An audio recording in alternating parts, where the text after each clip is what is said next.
So my surgeon called me today to make sure that or to tell me that he's made an appointment for me to see the other surgeon tomorrow at 8 a.m.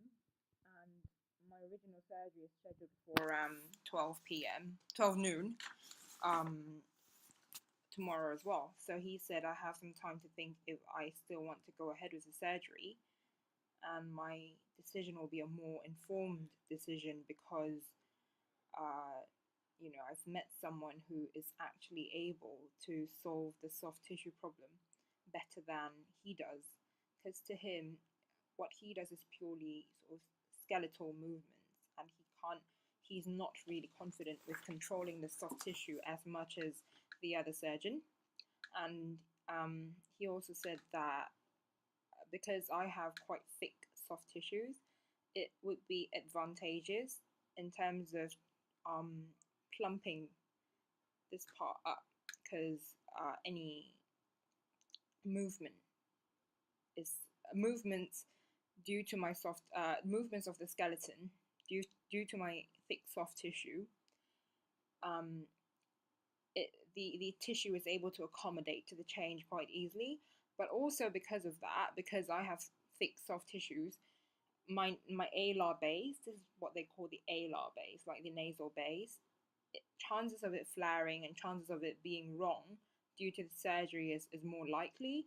So he feels that he just wants to be honest, to recommend someone that who he thinks is better in terms of my needs and might be able to give me better results aesthetically without diminishing the quality of my jaw surgery per se, because he said that my case in terms of the jaw movement is actually a really straightforward one.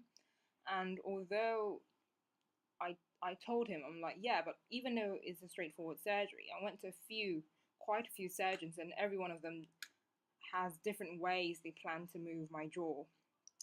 So although it's straightforward, there are various ways and approaches to it, and I trusted you. So unless you can tell me that he planned to move it the exact same way, and it is not because you told him to do it, but he actually believes philosophically and aesthetically and surgically that he planned to do it himself in your way as well, then yeah, I'd be more inclined to go with him. If not, I'd be more inclined to go with you because I don't want to diminish my surgical skeletal movement purely due to a fear of the alar base flaring.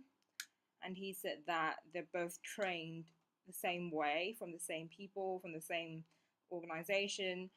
Uh, the surgeon who recommended me has an extra year of experience in soft tissue movement, although he has like 5 years experience in terms of maxillofacial surgery, whereas the surgeon I'm currently having now has like 10 years.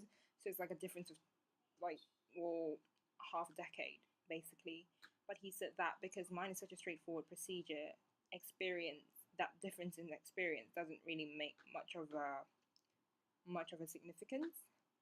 But in any case, I'm going to see the surgeon who recommends it tomorrow to see how he feels. If he originally planned to move my jaw the same way as my old surgeon, and how he plans to solve the soft tissue, and if he feels that actually he'll still leave the soft tissue till post surgery on a separate operation, then I'd rather go with my original surgeon.